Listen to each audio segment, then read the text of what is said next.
ನಿನ್ನೆಲ್ಲಿಲ್ಲ. ಪರಮ ಪತಿವ್ರತೆಯನ್ನು ನಿರ್ಧರಿಸಿದ ಮರುಕ್ಷಣವೇ ನಿನ್ನ ಪುಣ್ಯವನ್ನು ಉರಿದು ಹೋಗಿ ನಿನ್ನ ಪಾಪದ ಮೂಟೆಯಾಗಲೆತ್ತಿದೆ. ಎತ್ತು ನಿನ್ನ ಗೌಟಿಯುವ ಹೂಡು ಪರಮಶಿವನು ಕೊಟ್ಟ ಆ ನಿನ್ನ ಪಾಶುಪತಾಸ್ತ್ರ. ಶಿವನನ್ನು ಗೆದ್ದೇನೆಂಬ ಶೌರ್ಯ ನನಗೂ ಸ್ವಲ್ಪ ತಿಳಿಯಲಿ, ಅಥವಾ ಶಿವನನ್ನು ಗೆದ್ದೇನೆಂಬ ಅಹಂಕಾರ ನನ್ನಿಂದಲೇ ಮಣ್ಣಾಗಲಿ. ಮದಾಂಧ ಅವರಿವರನ್ನು ಕೊಂದ ಎಂಬ ಅಹಂಕಾರದಿಂದ ಕೊಬ್ಬಿದ ಮೂರ್ಖ. ಲೋಕಕ್ಕೆ ಸೋಪಾನ ಮತ್ಸ್ಯಂತರವನ್ನು ಕಟ್ಟಿ ಬೇರಿಸಿ ರಣಾಂಗಣದಲ್ಲಿ ವೀರ ವಿಹಾರ ಮಾಡಿದ ಈ ಅರ್ಜುನನ ಭುಜಬಲದ ಪರಾಕ್ರಮ ನಿನಗೆ ಯಾರು ತಿಳಿದಿದೆಯೇ? ಯಾರು ತಿಳಿಯರು ನಿನ್ನ ಭುಜಬಲದ ಪರಾಕ್ರಮ.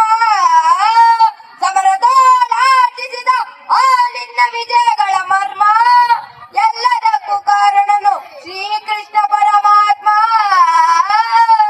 ಹಗಲಿರುಳು ನೆರಳಂತೆ ತಲೆಗಾದು ಕಾಪಾಡಿ ಜಯ ತಂದಿದ್ದಾಯದು ನಂದನ.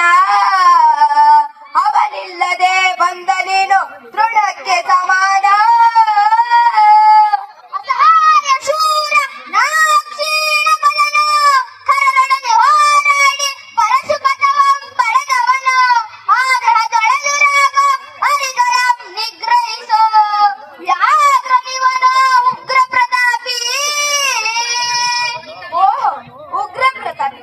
ಸಭೆಯೊಳಗೆ ದ್ರೌಪದಿಯ ಸೀರೆಯನ್ನು ಸೆಳೆವಾಗ ಎಲ್ಲಿ ಅಡಗಿತ್ತು ನಿನ್ನ ಈ ಶೌರ್ಯ?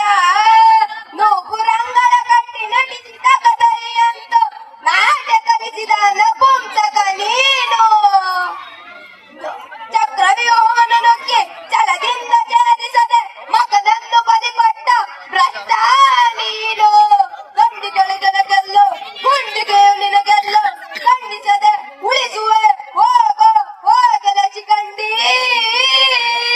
ಪಡಪಡ ಶಿಖಂಡಿ ಎಂದಡಿಗಡಿಗೆ ನುಡಿಯಬೇಡಲ ಮೂಢ. ಖಂಡನದ ಗುಂಡಿಗೆಯ ಖಂಡಿಸುತ್ತನ ರಣಚಂಡಿ ಗೌತಣವೀವ ಈ ಕಾಂಡೀವಿ. ಗಂಡು ಕವಿಗಳ ಗಂಡ ಉತ್ತಂಡ ಭೂಮಂಡಲದೊಳ ಕಂಡ ಕೀರ್ತಿ ಪ್ರಚಂಡ. ಚಂಡನೋ ಪ್ರಚಂಡನೋ ಪುಂಡನ ನಿರ್ಧರಿಸುವುದು ರಣರಂಗ. ಹೂಡು ಬಾಣಗಳ ಮಾಡುವೆ ಮಾನಭಂಗ. ಕದನದ ಕವಿಪಾರ್ಥವಂ ಕೆಳಗೆ ಉಳಿದವರಿಲ್ಲ. ಅಪ್ಪರಿಸಿ ಬೊಬ್ಬಿರಿಸರಿಲ್ಲ, ಯಾರಿಗೂ ಭಯವಿಲ್ಲ. ಆರ್ಭಟಿಸಿ ಬರುತ್ತಿದ ನೋಡು ಅಂತಕನ ಆಹ್ವಾನ. ಅಂತಕನಿಗೆ ಅಂತಕನು ಈ ಬಬ್ರುವಾಹನ. ಮತ್ತು ಬಾಯಿ ಜಾರಿಣಿಯ ಮಗನೇ. ಪಾಠ ನನ್ನ ತಾಯಿ ಜಾರಿಣಿಯ ಪತಿವ್ರತೆ ಎನ್ನುವುದಕ್ಕಾಗಲಿತ್ತು. ಮುಗಿಯಿತು ನಿನ್ನ ಆಯಸ್ಸು.